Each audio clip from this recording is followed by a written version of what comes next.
عن أبي هريرة رضي الله تعالى عنه قال قال رسول الله صلى الله عليه وسلم আবু হুরায়রা রাদিয়াল্লাহু তাআলা আনহুর বর্ণনা আল্লাহ নবী বলেন বাইনামা রাজুলুন ইয়ামশি বিতরিক ওয়াজাদা গুসনিন আলা শাওয়াজাদা গুসনা শাওকিন ফিত তরিক বা আলা তরিক।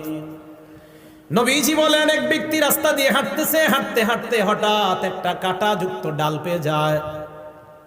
কাঁটাযুক্ত ডাল পাওয়ার পর ফাখরাহু, এই মনে করে কাঁটাযুক্ত ডালটা রাস্তা থেকে সরায় দেয়। কোনো মুসলমান এই ডালের মধ্যে পড়ে আঘাত পেতে পারে, কোনো মানুষ কষ্ট পেতে পারে।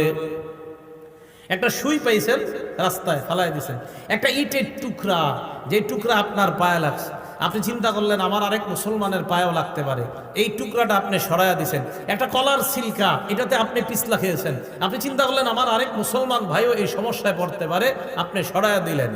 আল্লাহ নবী বলেন ফাশাকারাল্লাহ, আল্লাহ আপনার এই আমলটা এত কবুল করে নেয়, আল্লাহ আপনার প্রতি সন্তুষ্ট হয়ে যায়।